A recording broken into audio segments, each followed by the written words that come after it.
वेळ अडकलाय.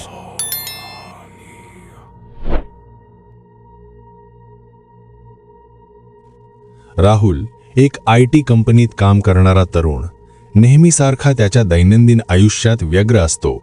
पण काही दिवसांपासून त्याच्या आयुष्यात एक विचित्र गोष्ट घडत असते. रोज 2:33 वाजता तोच प्रसंग त्याला दिसतो. तो कुठेही असो, ऑफिसमध्ये, घरात, रस्त्यावर, 2:33 वाजता तोच क्षण, तोच आवाज, तोच दृश्य पुन्हा त्याच्या समोर येतं. ऑफिसमध्ये असेल तर समोरचा फोन एकदम वाजतो आणि एका सहकार्याचे तेच वाक्य ऐकू येतं.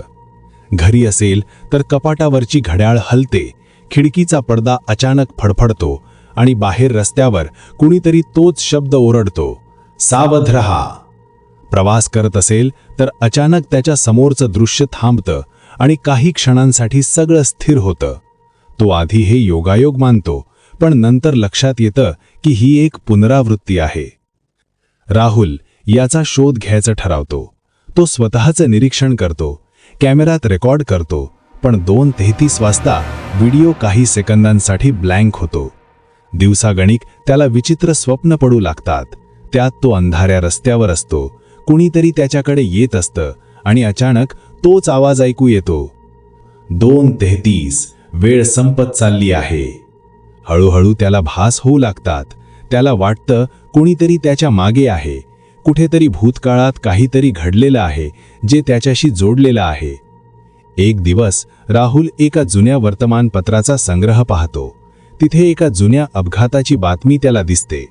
2003 मध्ये 2 फेब्रुवारीला एका तरुणाचा रात्री 2:33 वाजता विचित्र अपघातात मृत्यू. अपघाताचं कारण अस्पष्ट. साक्षीदार म्हणतात वेळ काही क्षणांसाठी थांबलेली वाटली होती. तो आश्चर्यचकित होतो, कारण त्या मृत तरुणाचं नाव राहुल देशमुख असतं, त्याचं संपूर्ण नाव. पण तो तर जिवंत आहे. तो भानावर येतो आणि त्याला एक भयंकर सत्य कळतं. तो ज्या क्षणी जिवंत आहे तोच क्षण आधीच घडलेला आहे. तो एका काळाच्या लूपमध्ये अडकला आहे. राहुलला आता हे स्पष्ट होतं, 2:33 वाजता काहीतरी घडणार आहे. त्या रात्री तो आपल्या अपार्टमेंटच्या गॅलरीत उभा राहतो, घड्याळात बघतो. 2:32, 2:33. अचानक संपूर्ण वातावरण थंडसर होतं. रस्त्यावर कुणीच नाही. अचानक एक सावली त्याच्याकडे येताना दिसते. तेव्हाच त्याला जाणवतं ही सावली त्याच्याच भूतकाळातील प्रतिमेसारखी आहे. तेव्हाच त्याला मागून कुणीतरी ढकलतो. तो तोल जाऊन गॅलरीतून खाली पडतो आणि घड्याळाचा काटा पुढे सरकतो. 2:34. सकाळी वर्तमानपत्रात एक बातमी झळकते. एका तरुणाचा अपघात, गॅलरीतून पडून मृत्यू.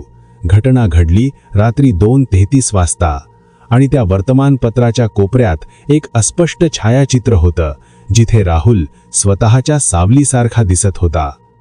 राहुल गॅलरीतून खाली पडतो, पण धडपडण्याच्या शेवटच्या क्षणी त्याला जाणवतं की तो हवेतच स्थिरावलेला आहे.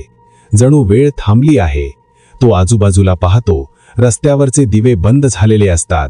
हवा थंड पडलेली असते आणि एक विचित्र शांतता पसरलेली असते. तो काही क्षणांसाठी हवेतच लटकतो आणि अचानक तो परत गॅलरीत उभा राहिलेला असतो. तो घड्याळाकडे बघतो. 2:33 वाजलेच नाहीत.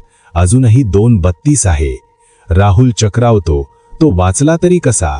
तो काहीतरी बोलण्याच्या तयारीत असतो, पण तेव्हाच त्याच्या कानाशी एक कुजबूज ऐकू येते, तू यावेळी वाचलास, पण पुढच्या वेळेस?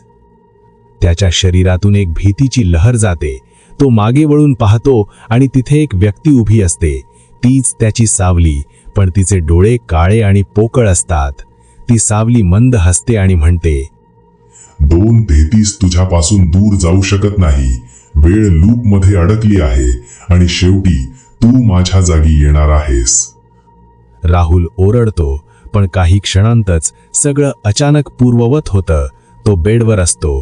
घड्याळात 2:32 वाजत असतात आणि पुन्हा त्याला तेच घडताना दिसतं. त्याची सावली गॅलरीकडे सरकत आहे. जर ही कथा तुम्हाला आवडली असेल तर आमच्या चॅनलला नक्की सबस्क्राईब करा. नवीन आणि रोमांचक भयकथा ऐकण्यासाठी आमच्या सोबत राहा. भयकथांचा हा प्रवास तुम्हाला आवडला असेल तर चॅनल सबस्क्राईब करायला विसरू नका. पुढील थरारक कथा लवकरच येत आहेत. धन्यवाद.